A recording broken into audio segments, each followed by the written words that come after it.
buenas tardes, ¿cómo les va? Mi nombre es Viviana Silvia Torello, yo soy juez titular del Juzgado Civil 49, juez nacional, así que en este taller mi intención es, más allá de tener que abordar, por supuesto, la parte conceptual y teórica en lo que respecta a este taller, que hemos llamado lo que es a la responsabilidad profesional en el ejercicio de lo he orientado al ejercicio de la abogacía, el notariado y la medicina para poder conceptualizar algunas áreas, porque es muy vasto el tema de la responsabilidad profesional, pero enfocado este taller primordialmente, ya que está dirigido a graduados, a lo que es su enfoque práctico. ¿Qué significa esto?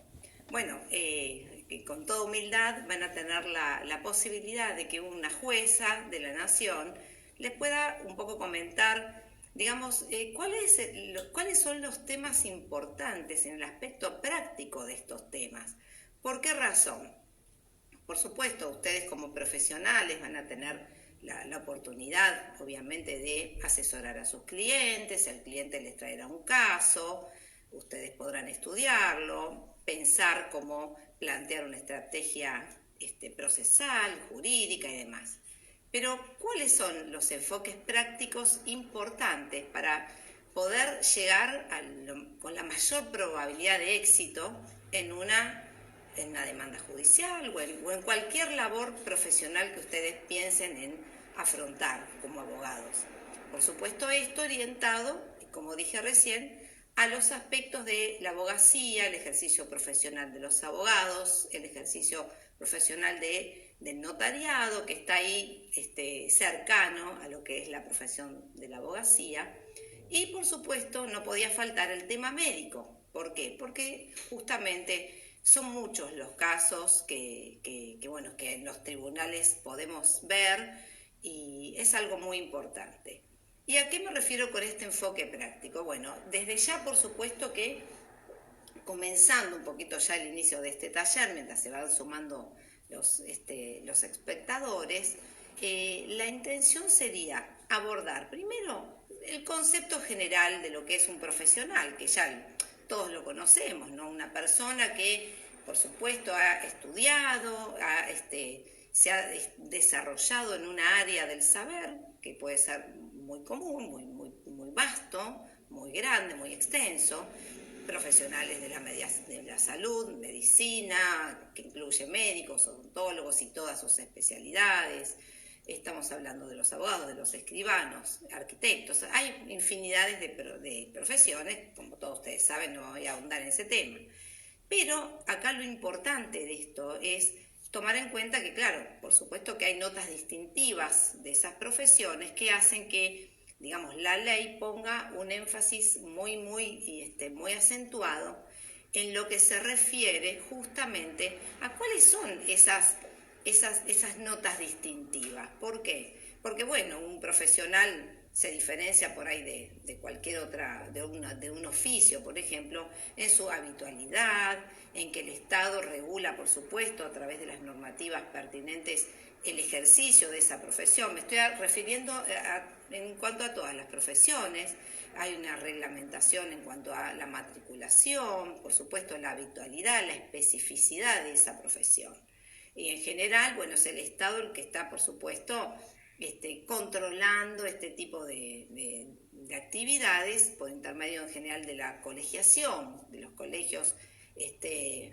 Acá me están diciendo que está un poco bajo el audio.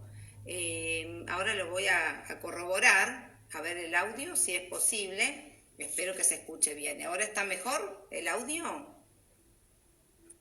A ver si está un poco más. Vamos a ponerlo más fuerte. Ahí está. Acá estoy mirando los comentarios de los espectadores. Entonces, concentrándonos en este aspecto, y vuelvo a repetir, vamos a tratar primero en ahora está mejor el audio, espero. Vamos a acercarnos un poco más. Ahí está. A ver, ahí está. ¿Se escucha bien? Perfecto. Ahora ahí estamos mucho mejor. Sí, la idea es que escuchen bien.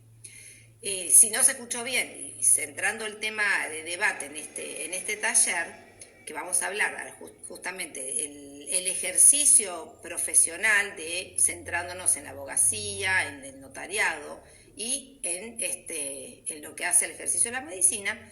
Vamos a tratar unos aspectos teóricos muy someros. Ustedes ya conocen lo que es, por supuesto, los presupuestos de la responsabilidad civil, el incumplimiento objetivo material, el factor de atribución, que puede ser objetivo o subjetivo, la relación de causalidad, la conexión entre un hecho y un resultado dañoso y, por supuesto, el daño.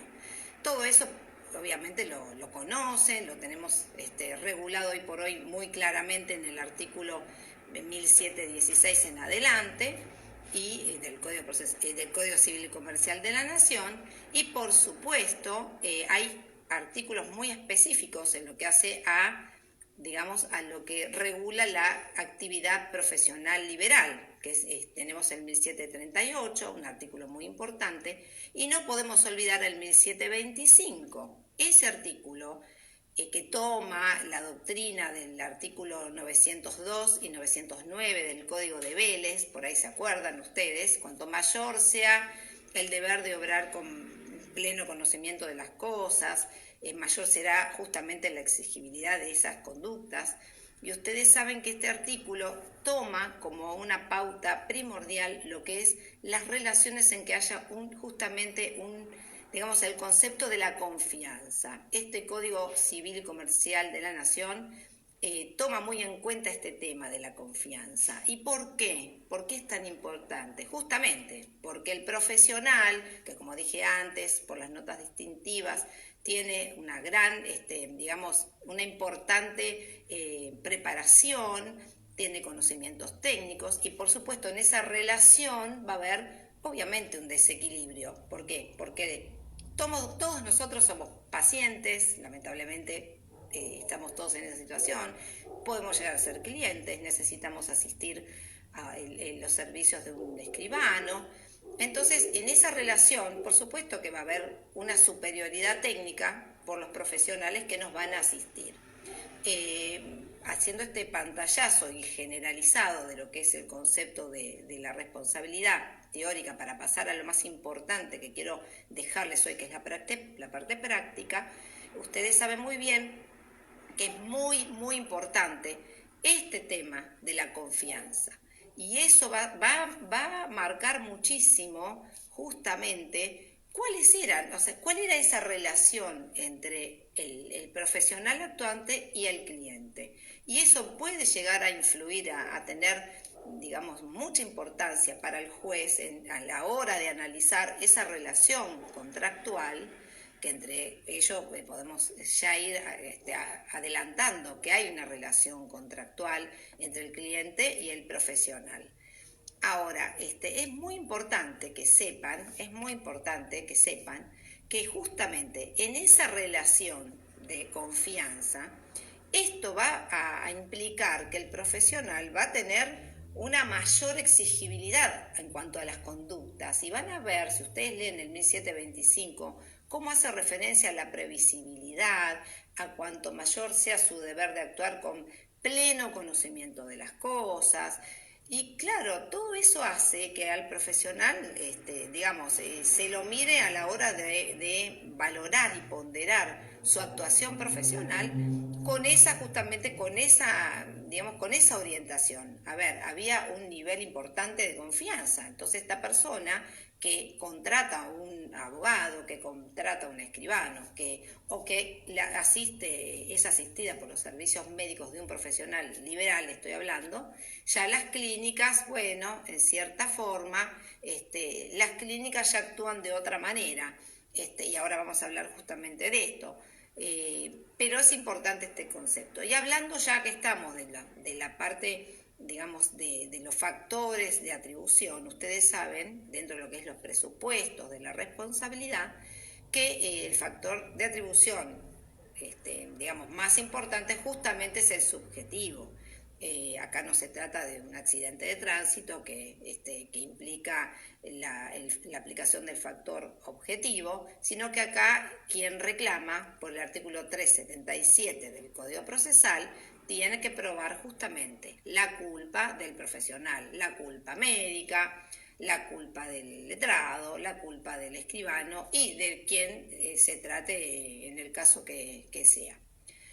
Lo importante de este tema de la culpa, justamente, podemos acá hacer digamos, una relación en que ustedes saben que por una creación de la jurisprudencia es muy posible, hasta ya muy admitido ahora, por creación jurisprudencial, lo que es la teoría de la carga dinámica de las pruebas. Y ustedes saben que este código ha recepcionado todo el avance jurisprudencial en lo que hace un montón de disciplinas.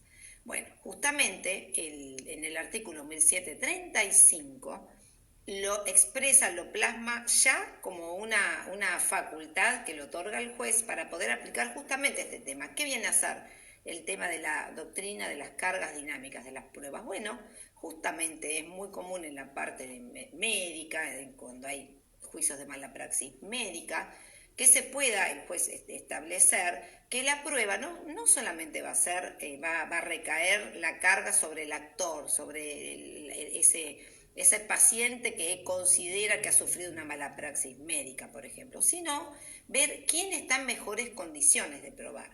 Y ese arma, que si bien es un arma que puede estar disponible para el juez, es un arma muy importante para ustedes, para los letrados, porque lo pueden pedir.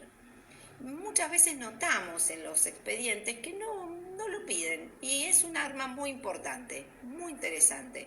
¿Por qué? Porque bueno, hay documentación o hay información que está en manos de las clínicas, que está en manos de los lugares, por ejemplo, vamos a ponernos un ejemplo, de una corporación de abogados, o que está en lugares que no tienen acceso a la parte. Entonces, con la teoría de la carga dinámica de las pruebas expresamente contemplada en este artículo 1735, es una buena forma de poder, digamos, intentar recabar la mayor prueba posible para el éxito de estos procesos.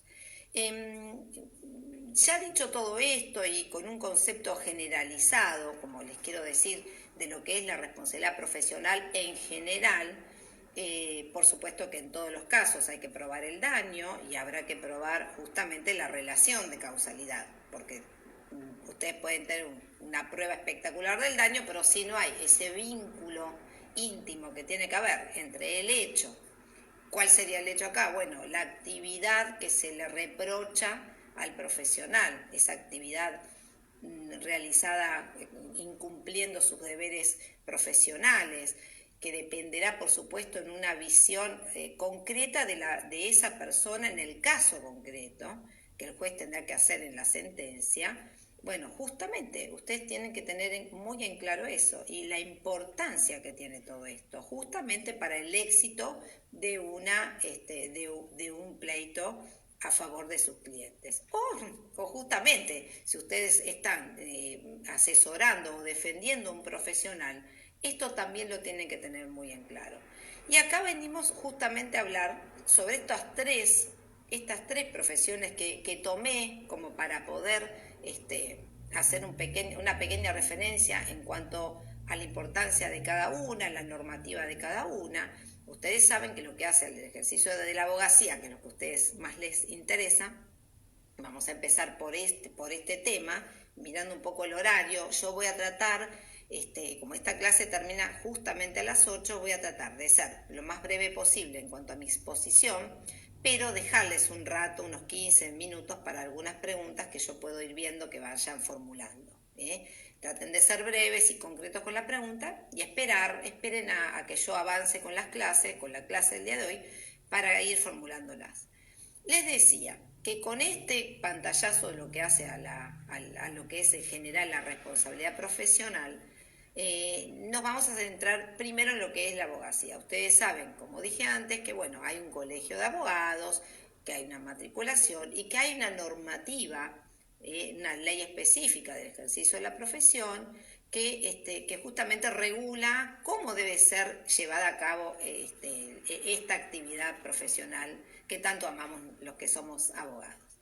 Y ahí viene justamente la observancia de deberes que van desde cómo manejarse en un proceso, es la ley 23187, cómo manejarse justamente con los clientes, cuál es el rol del profesional, cómo tiene que presentarse en los expedientes, cómo tiene que manejarse con su cliente, cómo tiene que dirigirse hacia el tribunal, porque justamente como ustedes sabrán, una de las notas distintivas de las responsabilidades profesionales, o más bien de las profesiones en sí, es que los profesionales están sometidos justamente a un régimen disciplinario, que en el caso, por ejemplo, de abogados es justamente el Tribunal de Disciplina del Colegio de Abogados.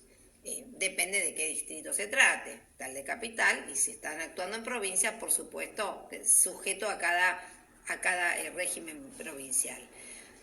Pero todo gira en torno justamente a eso, a que si hay actitudes que van contrarias a la buena fe, la probidad, la buena fe, la confianza, la ética profesional, pueden ser pasibles justamente de esas sanciones. Y por supuesto, también puede haber sanciones que vienen justamente del Código Procesal. Ustedes saben que hay muchas veces que han pedido temeridad y malicia. Bueno, el artículo 45 del Código Procesal justamente regula este tema.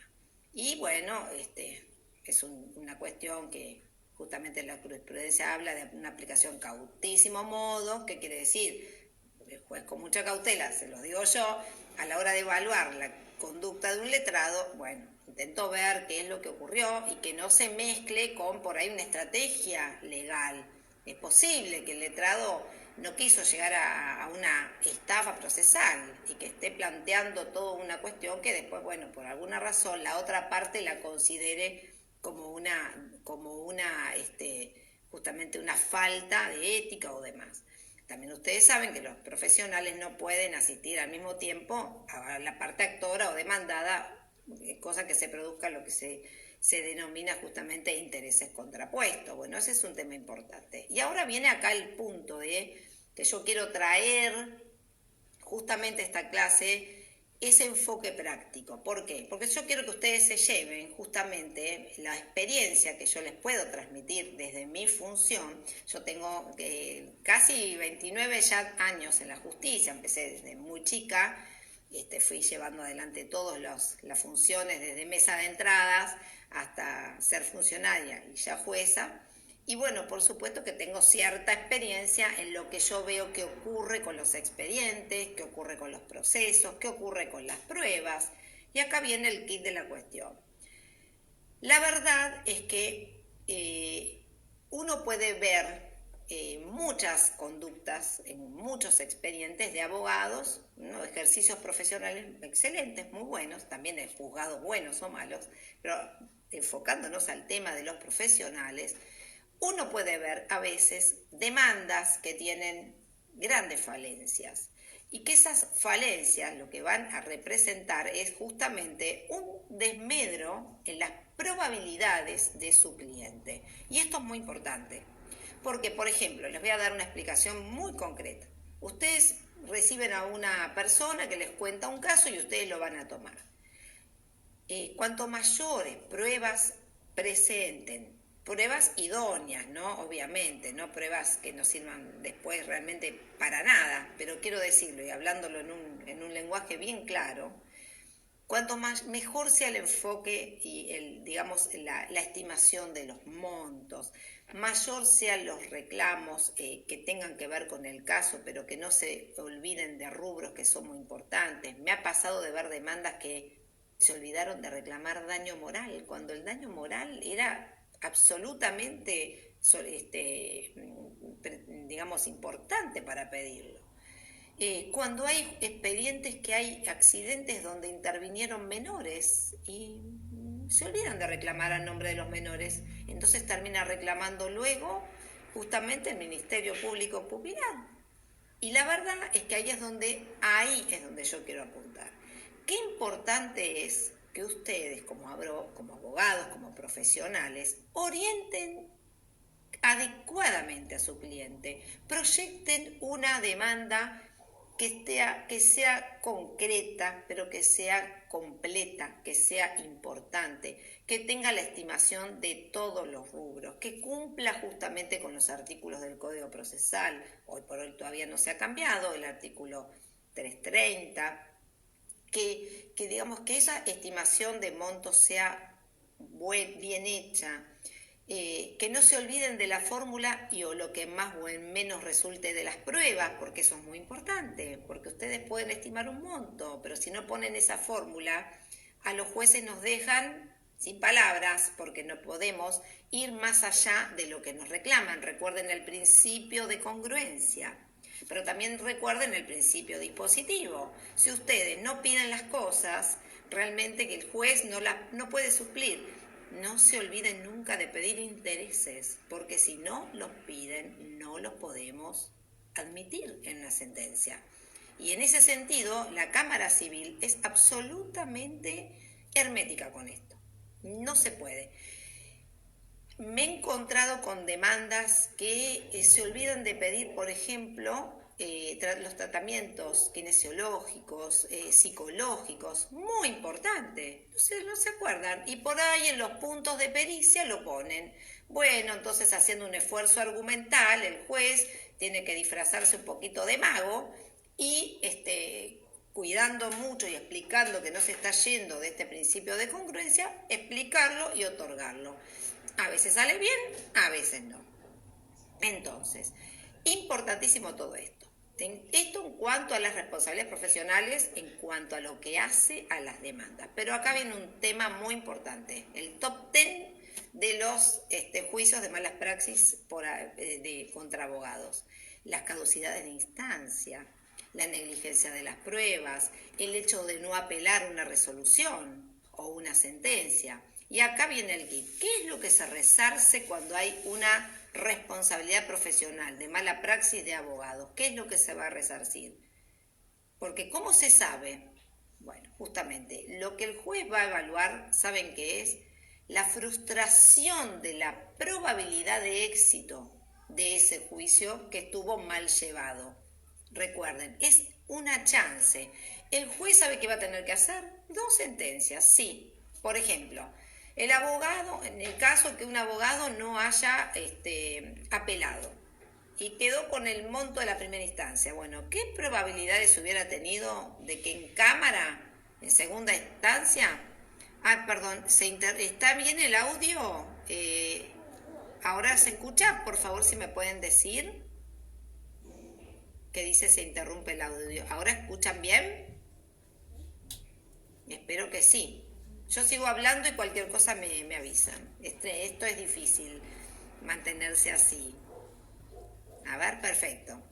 Bueno, acá me dicen que se interrumpe el audio. ¿Puede ser? Puede ser Wi-Fi. Puede ser Wi-Fi. Bueno, ahí está bien. Ahí está bien. Va a quedar grabado todo. Perfecto. Y, genial, gracias. Igual todo va a quedar grabado y va bien. Bueno, espero que me hayan escuchado todo último, que es importante, porque les atañe a ustedes. En este tipo de cuestiones que se olvidaron de apelar, que operó la caducidad de instancia, ustedes saben qué es, que cuando un expediente no se activa durante un tiempo, ya sea de oficio o a pedido de la otra parte, les ponen la famosa plancha de caducidad de instancia. Lamento que se interrumpa así. Miren que acá tenemos un sistema. Yo estoy en mi casa en este momento y tenemos un muy buen sistema de Wi-Fi, pero lamentablemente, chicos, yo voy a tratar de volverles a repetir. Les decía que no me quiero perder mi hilo de la explicación. Entonces, en estos temas es muy importante, porque si el letrado deja caducar una instancia, ¿saben lo que puede ocurrir? Si pasaron los plazos de la prescripción de la acción, ese juicio se pierde. Ustedes saben que en un juicio que termina por caducidad de instancia se puede iniciar otro, pero cuando inicia el otro, si en el medio operó la prescripción, esa acción se perdió, se torna una obligación natural que no la pueden exigir y lamentablemente ahí es donde viene la mala praxis. Y el juez que va a evaluar esa chance, esa pérdida, digamos, sí, queda grabado acá, aquí pregunta, queda grabado. Va a quedar grabado esta explicación. Entonces ahí es donde el juez va a evaluar esa chance, esa pérdida de la chance, esa frustración de la posibilidad de éxito. Y ahí es donde viene el tema. Esto hablando de lo que hace al ejercicio profesional de los abogados, y para no quedarme corta con los demás temas que iba a enfocar, voy a avanzar con los otros y después en el momento de contestar las preguntas voy a volver sobre estos temas si les interesa. Les comentaba, hablando un poco de nuestros primos hermanos, los escribanos, bueno, justamente los escribanos tienen una responsabilidad importante también, pero digamos, hablando también un poco de lo que es las obligaciones de medios y de resultados, ¿se acuerda? Que es muy común que eso también se debata en el tema de responsabilidades profesionales, en principio con los abogados es de medios, en principio, salvo que se le encomiende una alocación de servicio. Ustedes saben que acá es muy importante justamente el tema de la normativa de la alocación de servicios, no me quiero olvidar de los abogados, y bueno, algo que no dije, los abogados también recuerden la diferencia si es patrocinante o mandatario, porque también tienen los deberes del mandatario. Entonces lo que les decía es que en lo que hace abogacía es más común que se trate justamente de una obligación de resultados. El abogado va a poner todo de sí para poder lograr arbitrar todas las estrategias posibles, pero no le puede asegurar al cliente un resultado definitivo y favorable. En cambio, el escribano es distinto, porque el escribano, ustedes como sabrán, hay una noción muy importante de lo que hace al escribano, que es justamente que es un fedatario. Él otorga fe pública de todos aquellos actos que pasen ante su presencia. El escribano tiene una nota muy distintiva, además de asesorar a los clientes en cuanto a todos los hechos y actos que van a pasar por ante su presencia. Él tiene que dar justamente fe de la identidad de las personas que vienen a suscribir justamente las escrituras, por el escribano que tiene que cumplir con una infinidad de normativas muy pero muy importantes, justamente tiene que cumplir con individualizar y asegurarse que esa persona es la persona que va a venir justamente a firmar esa escritura y que no hay una sustitución de personas, y esto es muy importante. Hoy por hoy tenemos lo que antes era el artículo 1000, era 1001 y 1002 del Código de Vélez, ahora es 305, 306, pueden ir a verlo por ese lado. Y también tenemos el tema de los estudios de título. Y hay, digamos, en lo que es capital, que está en la ley 404, ustedes lo sabrán, 404, que es justamente la ley que regula a todo lo que hace en el ejercicio del notariado, es la ley orgánica del notariado del año 2000, si no me equivoco. Y hay unas normativas antiguas ya, pero que siguen vigentes, que es la 12990, también ha sido modificada por la 22171 y otra 14054. Eso lo pueden buscar, chicos, en cualquier libro, manual, lo van a encontrar. Y el escribano, no se olviden que también tiene que hacer el estudio de títulos. Y justamente, miren qué importante, que hace poco, ustedes como sabrán, nosotros hemos pasado desde los primeros días de marzo en el Poder Judicial a lo que es la modalidad de trabajo remoto. Aunque se diga en algunos medios que tribunales estaba cerrado, yo puedo dar fe de que no, cerrado el edificio, pero hemos pasado de un día para el otro a trabajar todo remoto. Hemos habilitado muchísimos jueces, miles de expedientes, hemos sacado sentencias y demás en observancia de las acordadas de la Corte Suprema. Y ustedes saben que a partir de la acordada 4 de este año de la Corte Suprema y todas las que fueron suscitándose, la 4, la 6, la 9 y así llegamos a la 31, justamente aplicó lo que es la firma digital, la rúbrica digital, yo tengo esa firma electrónica en realidad, y a los profesionales justamente lo mismo. Y en ese ir y venir de situaciones, hace poquito tuvimos un caso muy especial con los escribanos. ¿Por qué? Porque ustedes saben que, por ejemplo, en una sucesión, nosotros ordenábamos la inscripción por tracto abreviado, que es cuando directamente con la declaratoria de herederos y orden de inscripción pasaba a nombre de un comprador. Vamos a poner un ejemplo. los herederos conseguían un comprador para comprar, valga la redundancia, ese inmueble. ¿Y qué ocurría? Directamente con un testimonio, lo traían a Confronte, firmábamos, genial, y el escribano hacía el estudio de títulos y por normativas específicas que hacen a su profesión, tiene que cotejar el expediente. Y ahora tiene que pedir un turno, hay juzgados que son muy reacios a dar los expedientes por este tema que hoy nos atraviesa a todos de esta pandemia. ¿Y cómo se soluciona esto? Porque el escribano, que justamente había un escribano que estaba listo para firmar una escritura, no se atrevió a firmar. Y todo el expediente, o prácticamente todo el expediente, se había desarrollado por la vía remota, o sea, digital. No tengo más cantidades de expedientes, tengo todo en una computadora. Bueno, justamente este es un tema registral que va a tener que haber una resolución de alguna disposición técnico registral, y sé por una escribana colega a quien aprecio mucho, durante muchos años la conozco desde chica, que estuve conversando con ella de este tema, con esta inquietud, ¿no? que me la trasladó la escribana, y yo me pregunté lo mismo, digo, ¿y cómo va a ser? Bueno, justamente desde lo que es el Colegio de Escribanos se está tratando, hay unas reuniones viendo cómo se va a solucionar este tema, y están a la espera de alguna disposición técnico-registral que regule este tema. Así que los escribanos, como dije, son, digamos, llevándolo a lo práctico, ¿no? Y los escribanos tienen una responsabilidad importante. Y justamente los escribanos, ustedes sabrán que en cuestiones de nulidad de escrituras públicas, si tiene que ver, si está, digamos, cuestionada la actividad de lo que sucedió, digamos, en el ámbito de la celebración de esa escritura, el escribano es parte demandada, tiene que ir también al juicio como un litisconsorcio pasivo necesario.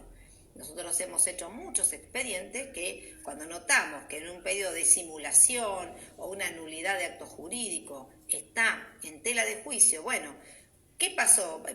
Esa persona no era quien dijo ser, ese dinero no pasó por ante el escribano como ahí dice, y está en tela de juicio la actuación del escribano, hay que citarlo al proceso, y el escribano ahí va a tener que defenderse con un abogado, con su primo abogado, y llevar adelante justamente esa responsabilidad que va a estar en tela de juicio también. Y como les dije antes, los estudios de título le traen bastantes dolores de cabeza a los escribanos, porque tienen que hacer todo un seguimiento de causas que hoy por hoy están archivadas. En este momento, a ver, estamos en un momento, un contexto muy difícil y muy especial, donde lamentablemente este año es muy difícil para todos, pero trasladado eso a cada una de las circunstancias o de los juicios o de las cuestiones en debate, no es un tema menor. Y volviendo a esto, porque me interesa que quede bien claro este tema digamos, de los escribanos, también hay que ver cada acto en concreto. O sea, la valoración de las conductas de los agentes que estamos evaluando esta responsabilidad, la ponderación de estas conductas se hace en concreto, en cada caso concreto. Ver tanto para abogados como para escribanos, en el caso de escribano, ver qué acto estaba el escribano dando fe, porque es un tema muy importante, es la fe pública. El escribano está otorgando un título y ahí la obligación no es ya de medios, sino de resultado. ¿Por qué? Porque esa escritura tiene que estar bien hecha, esa escritura tiene que tener todos los requisitos que dice la ley para que sea un acto jurídico válido, que cumpla con todas las normativas importantes y relevantes, ineludibles, lo tiene que inscribir en cierto tiempo, y la falta de inscripción es motivo de responsabilidad cuando el escribano cumple tarde y por ahí inscribe un título fuera de tiempo, y eso puede traer sus problemas y puede generar responsabilidad. O el escribano que, por ejemplo, además de hacer la escritura se había,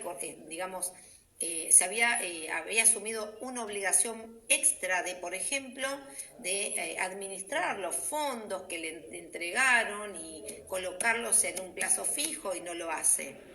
se olvidó, no lo hizo y ese plazo fijo que tenía que dar ciertos intereses no los dio. Ahí tiene la responsabilidad extra del escribano. O por ejemplo en la certificación de justamente los certificados de dominio, eso es algo muy importante. ¿Qué pasa si el escribano autoriza toda una escritura y resulta que no sacó los certificados adecuados o no vio un embargo que había? Y después vienen los grandes problemas. Y para todo esto, por eso les estoy citando varios casos de responsabilidad de escribanos que he visto. La mayoría tienen que ver con estas nulidades de escritura, escrituras que por ahí fueron celebradas con personas que no estaban bien. Y acá tenemos cuestionado el tema que si hubo discernimiento, intención y libertad. Todos estos temas son muy importantes. Y acá vamos a hacer ahora un pequeño pase a lo que es la responsabilidad de los médicos, porque en el final yo quiero cerrar algo muy importante, el aspecto práctico de todo esto, que es el tema de las pruebas y el tema de cómo el juez va, o sea, ¿qué quiere el juez? Acá tienen una jueza que se los puede decir a nivel teórico y a nivel generalizado. ¿Qué es lo que el juez tiene que tener para poder fallar y justamente fallar a favor de los intereses del cliente, pero que tengan la razón, ¿no es cierto? Y para poder lograr eso hay que probarlo. Les decía que ya, continuando un poco el aspecto de cada materia que vamos a hablar hoy, ahora vamos a hablar de las responsabilidades de los médicos y podemos hablar también o referenciar a lo que es los odontólogos, porque ustedes saben que hay una ley, la 17132, del ejercicio de la medicina, de odontología y actividades, digamos, de colaboración, que ahí se está refiriendo a todo lo que es el personal de enfermería y demás. Hoy tan importante, ¿no? Hoy, lamentablemente, en esta época tan importante. Bueno, esa normativa básicamente es la que regula el ejercicio profesional. Pero ojo, hay una ley muy importante que tienen que saber, que es la Ley de Derechos del Paciente, que es la 26589. En esa ley, ahí además la tenemos que enganchar en este aspecto con un artículo muy importante, que es el 59, que el 59 del Código Civil y Comercial de la Nación, justamente ahí hace toda una, digamos, una explicación o hay una conexión muy fuerte entre esa ley y ese artículo de lo que es el consentimiento informado. Tema troncal en responsabilidades médicas, el consentimiento informado. Hay dos puntos que en la práctica de lo que es los juicios de responsabilidad profesional de mala praxis médica no se tienen que olvidar. ¿Se escucha bien? Quería por las dudas corroborar si alguien me puede poner alguna especie de mensajito para quedarme tranquila, cuando puedan. Les decía, en lo que hace a la responsabilidad médica, muchas gracias, es muy importante que tengan en cuenta lo siguiente. Hay dos temas, el consentimiento informado y lo que es la historia clínica. La historia clínica, bien llevada, puede ser una importantísima prueba. Ahora bien, ustedes como abogados, y acá voy a hacer una especie de mezcla, ustedes como abogados, cuando reciban un caso de este tema, de este tipo de temas, lo primero que tienen que preguntarse es, ¿hay historia clínica? Bueno, ¿cuándo sucedió esto? Y cuanto antes se pida, como una medida, se llama una medida preliminar, el secuestro de la historia clínica, mejor, porque ustedes van a poder obtener inmediatamente información muy importante de qué es lo que sucedió en esa internación, en ese lugar, y con esa historia clínica secuestrada sin aviso, va un oficial de justicia, se lo realiza este acto con el abogado y demás, es un escrito muy sencillito, es muy difícil que un juez no se lo dé. Ustedes ya con la historia clínica van a tener una prueba a favor muy importante para poder, en base a eso, formular la demanda y ver bien quiénes son los demandados, quiénes son los involucrados, quiénes pueden ser justamente los legitimados pasivos, para no después tener una excepción, lo que se dice de falta de legitimación pasiva, demandar a uno que nada tenía que ver. o no perderse de mandar a alguien que tenía que ver. Entonces, esto es muy importante. La historia clínica tiene que estar llevada muy adecuadamente, porque si el hospital, el nosocomio o lo que se trate la lleva mal, eso es una prueba que puede ser tomada en contra. Y se los puedo asegurar, a ver, ¿no se escucha? Odontólogos, voy a tocar ese tema. Además, en mi familia estoy rodeada de odontólogos, así que hace poquito justamente dicté una sentencia en ese sentido. Les comento lo siguiente. Tanto médicos como odontólogos, en principio, estamos hablando siempre de una relación contractual, ¿no? Entre médico y paciente, entre profesional, liberal y paciente.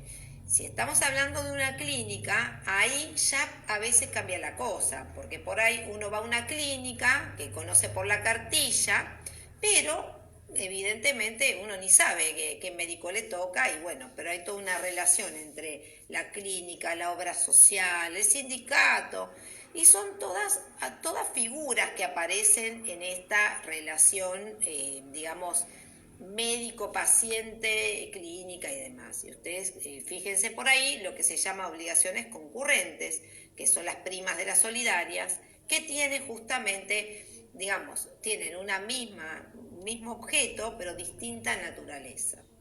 Y en esta relación, justamente, es importante saberlo, porque bueno, por ahí yo me atendí con un médico que estaba contratado o tercerizado o por la obra social y hay que ver el sindicato. El tema de las responsabilidades de los sindicatos es un tema de debate y que hay pronunciamientos de la Corte muy importantes. Les comento, estoy mirando las preguntas, yo antes de cerrar, 15 minutitos antes, voy a contestar preguntas. Quiero cerrar estos temas que son importantes y en 5 minutos ya voy a contestar preguntas. Les decía, y esto es muy importante, en principio, la normativa adecuada, como lo dije antes, es el artículo 1738 que regula justamente las profesiones liberales.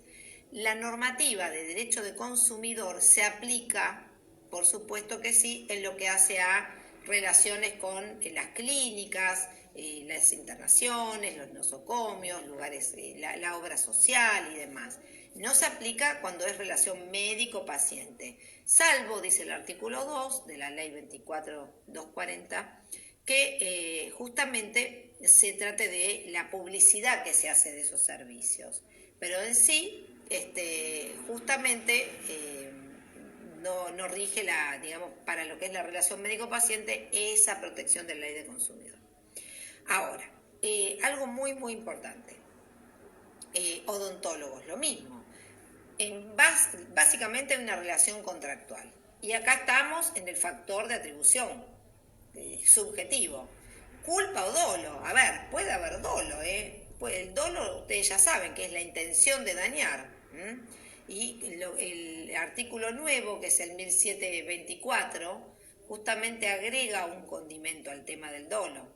Cuando hay un manifiesto desinterés justamente de los derechos ajenos, algo así dice ese artículo, un manifiesto de desinterés, de intereses ajenos. Y entonces, en ese sentido, es muy importante. Y lo que les estaba comentando acá, es muy importante la prueba, y vuelvo a decir, tienen que ofrecer y valerse de todos los medios posibles, ofrecer pericial médica, psicológica, ver bien qué tipo ustedes en la audiencia, que hay una audiencia preliminar, como lo saben, bueno, ahora estamos tratando, a ver el sonido, voy a intentar un poquito.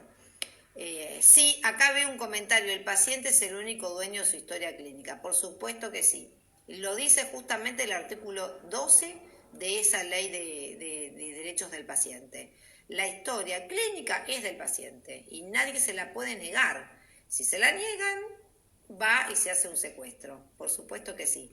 La aconsejable, acá dice, cuando hay una internación no alta, es solicitar copia fiel de la historia clínica, por supuesto que sí.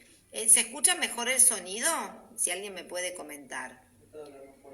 Les decía, la importancia de la historia clínica, la importancia de las pruebas. Y ustedes sabrán que no solamente ahora, o sea, la prueba documental, por ejemplo, ¿no? Ahí está, la prueba documental. Con respecto, voy a hablar un poco más fuerte, más cerca del teléfono. La prueba documental no es más lo que antes sabíamos como un papel, un documento, no.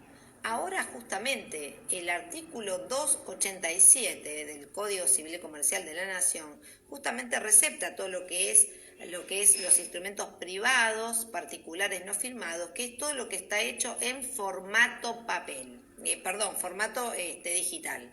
Y hoy por hoy todo es digital. Entonces, desde videofilmaciones, las cámaras, ustedes saben que las cámaras, por ejemplo, las cámaras de filmación de los lugares privados, dentro del mes se borran. Si ocurre algún episodio importante dentro de un nosocomio, por ejemplo, es muy importante pedir urgente un secuestro de esas cámaras, de lo que está ahí adentro. Lo van a tener que pedir a tribunales. Le van a ir a pedir amablemente, le van a decir no. Lo van a tener que pedir en tribunales. La epicrisis, alguien está contestando, muy bien, sí, es un resumen, no. La epicrisis no es la historia clínica.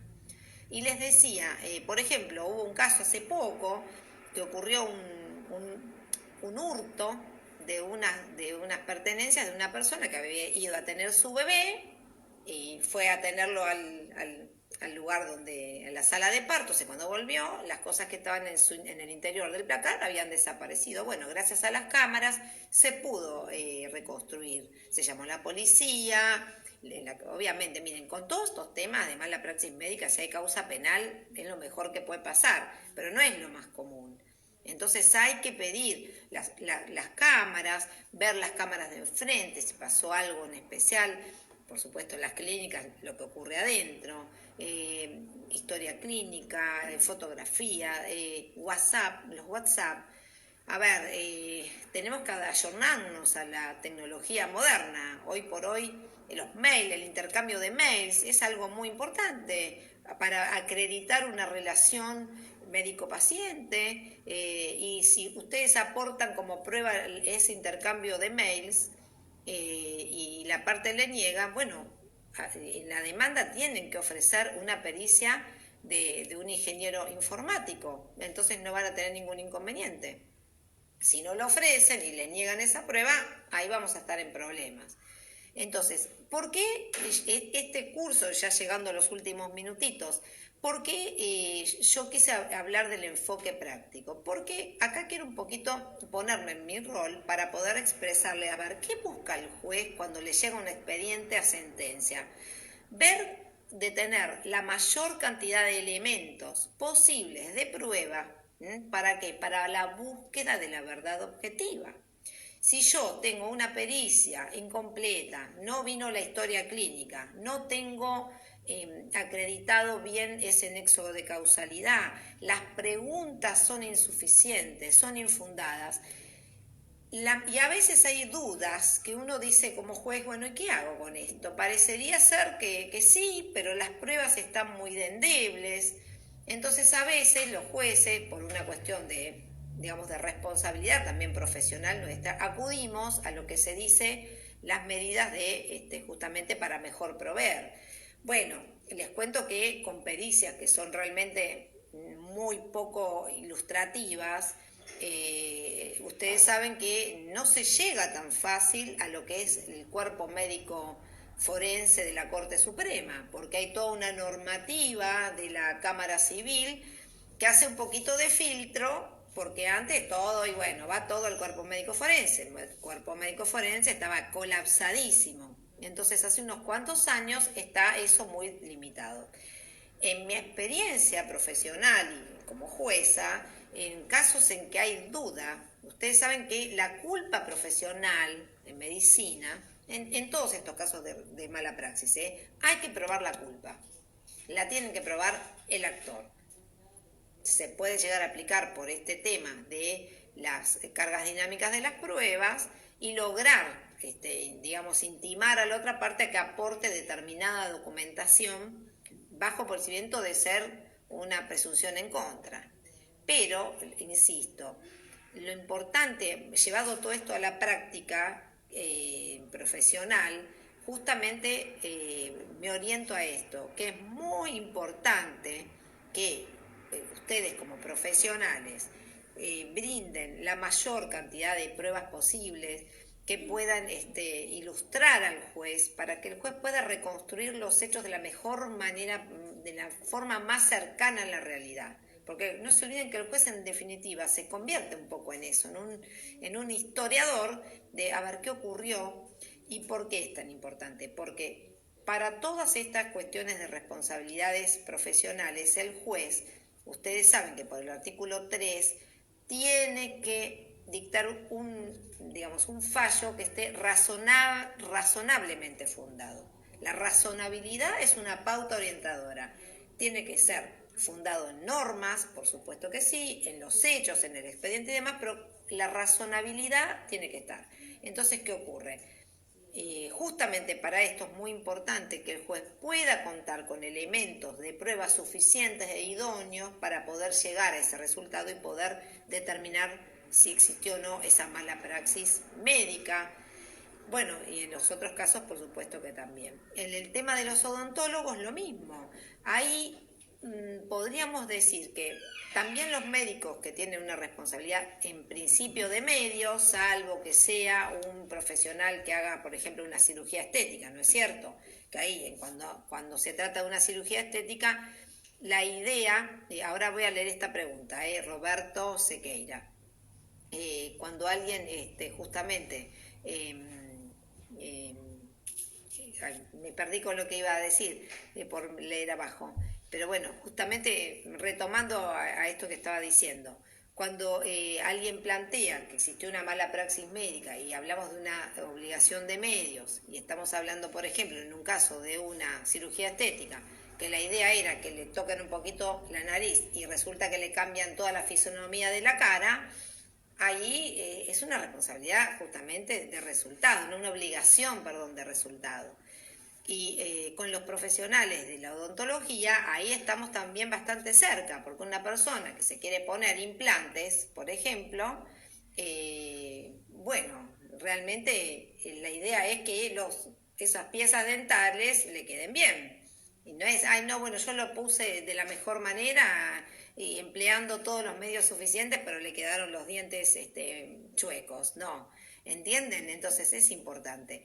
La obligación del médico estético, la obligación de los médicos estéticos es una obligación de resultado, sí. Yo pienso que sí, porque en estos casos justamente es ver cuál es el resultado. Un odontólogo que realizó mal un tratamiento de conducto y se pierde la pieza dental. Bueno, tal cual, ahí con la pericia odontológica es muy importante y ver qué ocurrió, porque la pieza dental, si se pierde, no tiene reemplazo. No tiene reemplazo y eso es muy importante.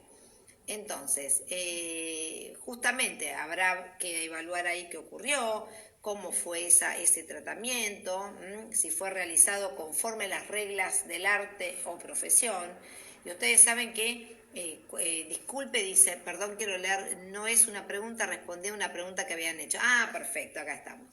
Les decía, y para cerrar un poquito todos estos temas, digamos, vamos a poner en claro lo siguiente para darle un cierre y que ustedes se lleven de acá hoy una noción general de este tema, pero orientado a lo práctico, a la práctica profesional.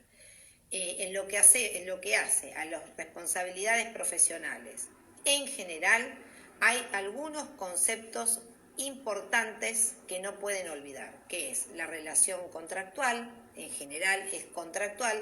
No se olviden que puede haber responsabilidad extracontractual cuando se están refiriendo a terceros. ¿Quiénes pueden ser terceros en un pleito entre un paciente y el profesional? ¿Quiénes serían terceros? Bueno, sus familiares, los deudos.